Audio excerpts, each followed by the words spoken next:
So do any of you remember those Mickey Mouse cartoons from the 1930s? The ones that were just put out on DVD a few years ago? Well, I hear there is one that was unreleased to even the most avid classic Disney fans. According to sources, it's nothing special. It's just a continuous loop, almost like the Flintstones, of Mickey walking past 6 buildings that goes on for 2 or 3 minutes before fading out. Unlike the cutesy tunes put in though, the song on this cartoon was not a song at all, just a constant banging on a piano for 1.5 minutes before going to white noise for the remainder of the film. It wasn't the jolly old Mickey we've come to love either. Mickey wasn't dancing, not even smiling, just kind of walking as if you or I were walking, with a normal facial expression, but for some reason his head tilted side to side as he kept this dismal look. Up until a year or 2 ago, everyone believed that after it cut to black, that was it. When Leonard Maltin was reviewing the cartoon to be put in the complete series, he decided it was too junk to be on the DVD, but wanted to have a digital copy due to the fact that it was a creation of Walt. When he had a digitized version up on his computer to look at the file, he noticed something. The cartoon was actually 9 minutes and 4 seconds long. This is what my source emailed to me in full. He's a personal assistant of one of the higher executives at Disney, and an acquaintance of Mr. Maltin himself. After it cut to black, it stayed like that until the 6th minute, before going back to Mickey walking. The sound was different this time. It was a murmur. It wasn't a language, but more like a gurgled cry. As the noise got more indistinguishable and loud over the next minute, the picture began to get weird.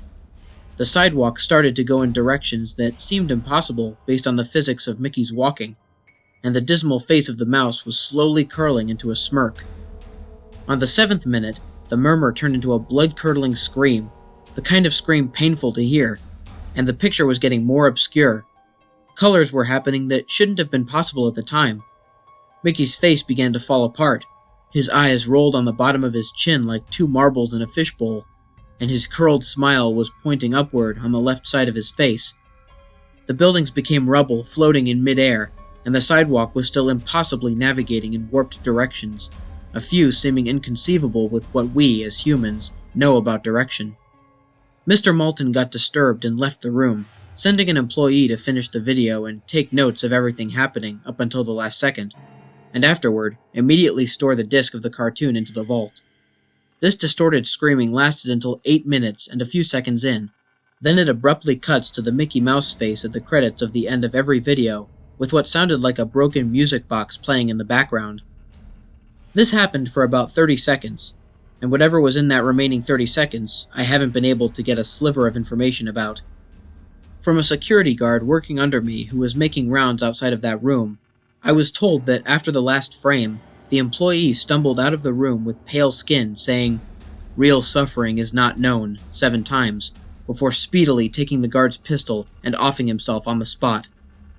The thing I could get out of Leonard Maltin was that the last frame was a piece of Russian text that roughly said, "The sights of hell bring its viewers back in." As far as I know, no one else has seen it, but there have been dozens of attempts at getting the file on Rapid Share by employees inside the studios, all of whom have been promptly terminated of their jobs. Whether it got online or not is up for debate, but if rumors serve me right, it's online somewhere under Suicidemouse.avi.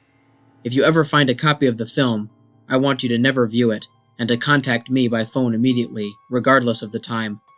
When a Disney death is covered up as well as this, it means this has to be something huge. Get back to me. Signed, TR. I've yet to find a copy of this, but it is out there. I know it.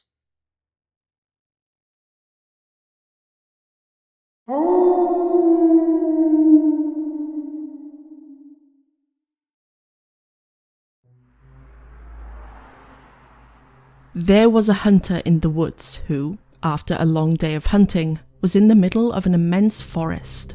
It was getting dark, and having lost his bearings, he decided to head in one direction until he was clear of the increasingly oppressive foliage. After what seemed like hours, he came across a cabin in a small clearing. Realizing how dark it had grown, he decided to see if he could stay there for the night. He approached and found the door ajar. nobody was inside. The hunter flopped down on the single bed, deciding to explain himself to the owner in the morning. As he looked around the inside of the cabin, he was surprised to see the walls adorned by several portraits, all painted in incredible detail. Without exception, they appeared to be staring down at him, their features twisted into looks of hatred and malice. Staring back, he grew increasingly uncomfortable. Making a concerted effort to ignore the many hateful faces, he turned to face the wall, and exhausted, he fell into a restless sleep. The next morning, the hunter awoke. He turned, blinking in unexpected sunlight. Looking up, he discovered that the cabin had no portraits, only windows.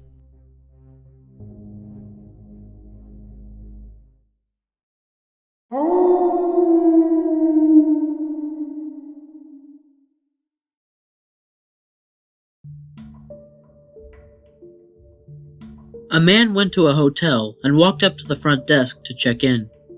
The woman at the desk gave him his key and told him that on the way to his room, there was a door with no number that was locked and no one was allowed in there.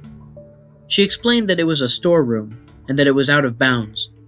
She reminded him of this several times before allowing him upstairs, so he followed the instructions of the woman at the front desk, going straight to his room and going to bed.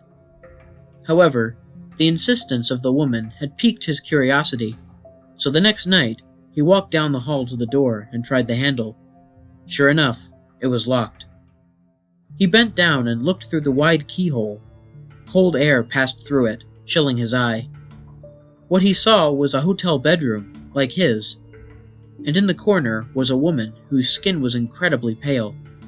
She was leaning her head against the wall, facing away from the door. He stared in confusion for a while. Was this a celebrity? The owner's daughter? He almost knocked on the door out of curiosity, but decided not to. As he was still looking, the woman turned sharply and he jumped back from the door, hoping she would not suspect he had been spying on her. He crept away from the door and walked back to his room. The next day, he returned to the door and looked through the wide keyhole. This time, all he saw was redness. He couldn't make anything out besides a distinct red color, unmoving. Perhaps the inhabitants of the room knew he was spying the night before, and had blocked the keyhole with something red. He felt embarrassed that he had made the woman so uncomfortable, and hoped she had not made a complaint with the woman at the front desk. At this point, he decided to consult her for more information.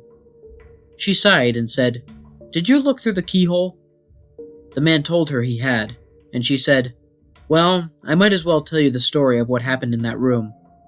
A long time ago, a man murdered his wife in there, and we find that even now, whoever stays there gets very uncomfortable. But these people were not ordinary. They were white all over, except for their eyes, which were red."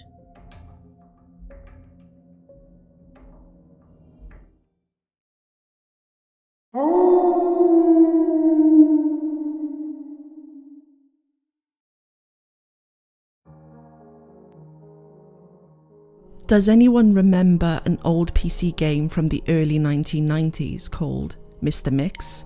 It's mainly a typing game, similar to Mario Teaches Typing, where you have to type words into a box to make a chef put ingredients into a bowl. Unlike most typing games, however, this game is notorious for having an insane difficulty curve. The game has a words per minute requirement for each level, being as low as 10 on level 1 and as high as 85 on the third. By level 5, the requirement reaches over 500, effectively making it impossible to proceed any further. One of the main things that people noticed about this game immediately was the background music. The music on the first level was an unsettling pattern of growls that got progressively louder as the level went on, often causing damage to early computer speakers that were not designed to handle extremely high volumes of sound. The second level had no music at all, and the third had what sounded like an extremely low quality recording of a hairdryer playing in the background. The remaining 2 levels had an extremely loud, high-pitched ringing throughout the level that caused severe eardrum damage to those who managed to get that far.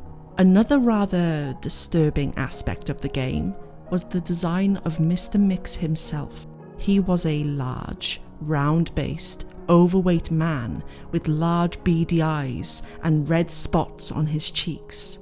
Most children who played the game reported having vivid nightmares of Mr. Mix, speaking to them in a quiet, raspy voice, and threatening them to keep quiet about something. However, none of them could remember exactly what that was. One psychologist who saw many of these children reported being disturbed by the sheer amount of terror on the faces of the children as they recounted the details of their nightmare. Many of the children broke down into tears in the process, begging for their parents to save them. However, no direct relationship to the game itself could be determined by these few cases, as not all children suffered the same adverse effects.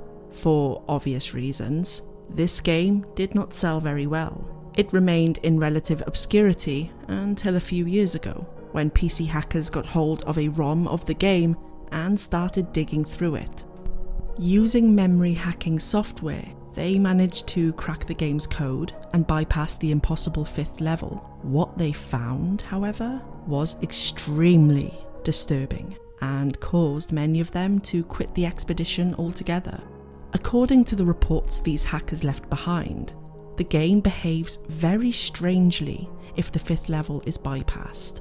The game crashes violently and closes, writing a bunch of files to the user's System32 directory to the point that the RAM was almost completely filled. These files are reportedly pictures of people with horribly deformed faces, appearing to scream in pain and agony, with their eyes appearing to be bleeding from their tear ducts, and their outer layer of skin torn clean off in multiple places. If the user attempts to delete these files, the computer will violently crash and blue screen, causing permanent, irreparable damage to the user's hard drive. The hackers found that this was caused by a lone byte in the game's ROM that triggered when the 5th level was completed. After removing this byte, they were able to proceed to the 6th and final level. Unfortunately, all of the original hackers declined to discuss what they saw in the final level. All of them became extremely paranoid and reclusive, refusing to talk about anything related to the game and showing astonishingly extreme symptoms of post-traumatic stress disorder. Most of them ceased to be able to form coherent sentences within a week, and within a month, all of them went missing. All remaining copies of the game were destroyed. To this day, no one knows what was in that game that caused them so much psychological damage. Maybe it's better that way. 2 years after this incident, a man was arrested after trying to kidnap an 8-year-old girl from a shop.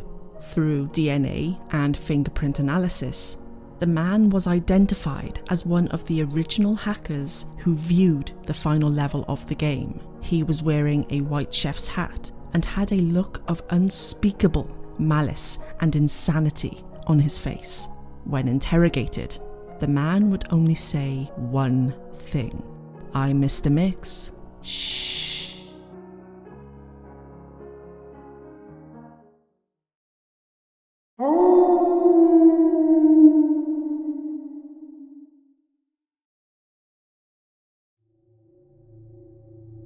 In 1983, a team of deeply pious scientists conducted a radical experiment in an undisclosed facility.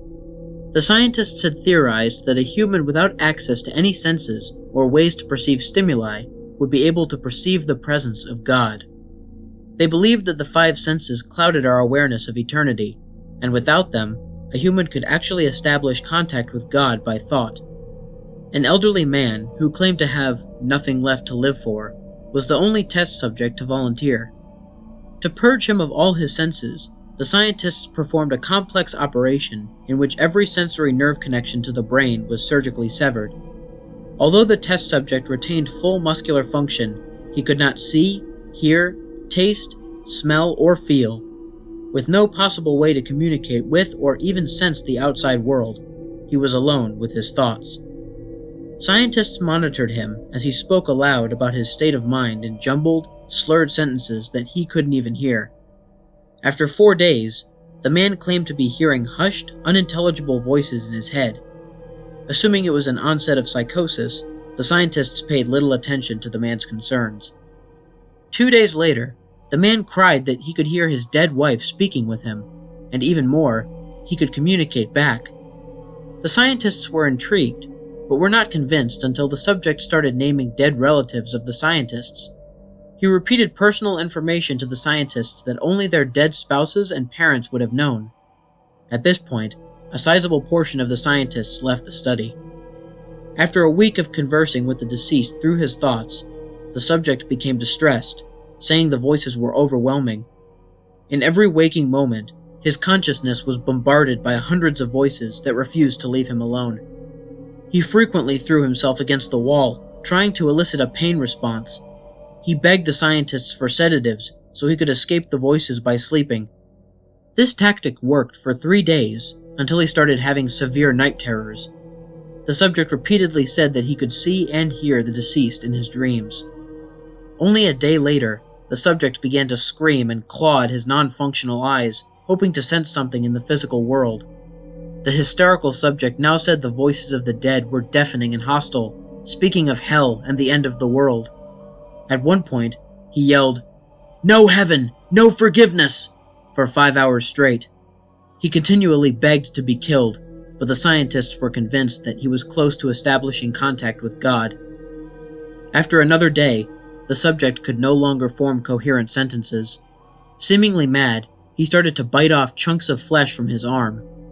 The scientists rushed into the test chamber and restrained him to a table so he could not kill himself. After a few hours of being tied down, the subject halted his struggling and screaming. He stared blankly at the ceiling as teardrops silently streaked across his face. For 2 weeks, the subject had to be manually rehydrated due to the constant crying. Eventually, he turned his head and, despite his blindness, made focused eye contact with a scientist for the first time in the study. He whispered, "I have spoken with God, and he has abandoned us." With that, his vital signs stopped. There was no apparent cause of death.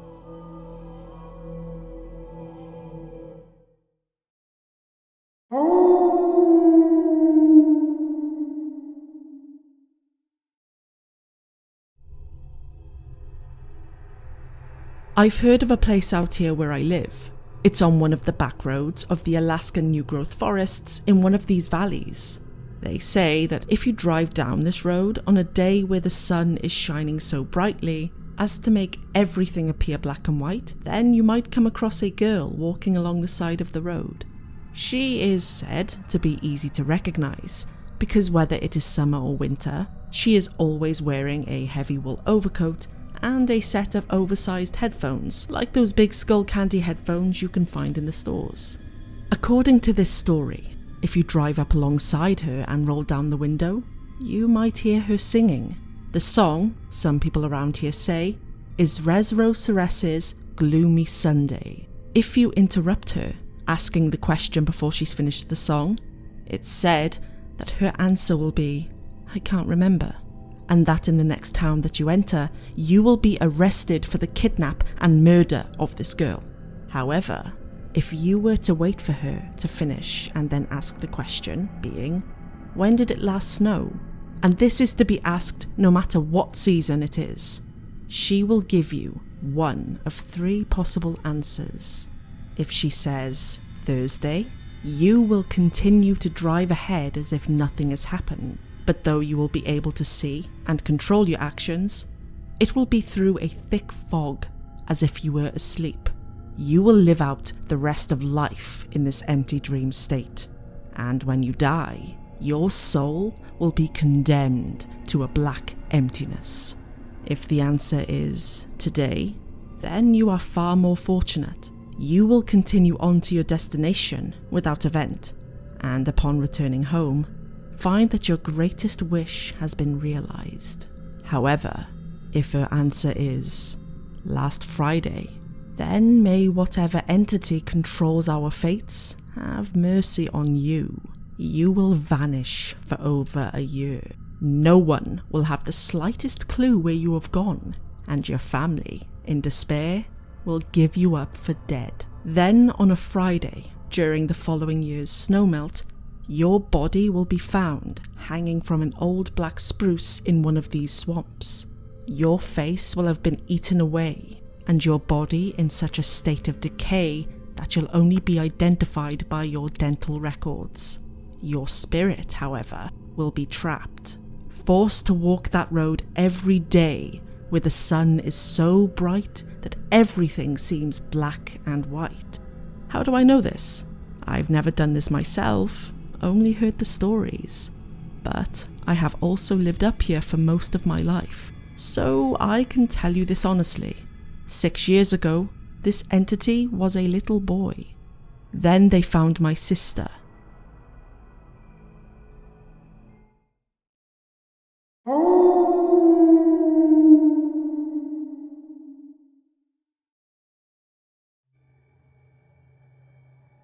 The Lavender Town Syndrome, also known as Lavender Town Tone or Lavender Town Suicides, was a peak in suicides and illness of children between the ages of 7 and 12, shortly after the release of Pokemon Red and Green in Japan, back in February 1996. Rumors say that these suicides and illnesses only occurred after the children playing the game reached Lavender Town, whose theme music had extremely high frequencies that studies showed that only children and young teens can hear, since their ears are more sensitive. Due to the Lavender Tone, at least 200 children supposedly committed suicide, and many more developed illnesses and afflictions. The children who committed suicide usually did so by hanging or jumping from high heights.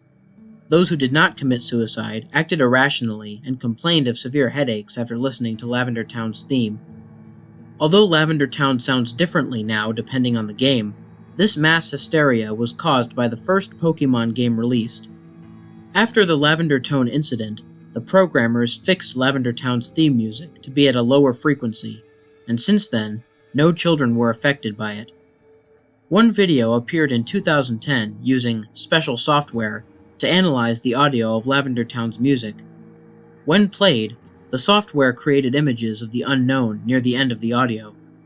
This raised a controversy, since the unknown didn't appear until the Generation 2 games, Silver, Gold, and Crystal. The unknown translated to, "Leave now."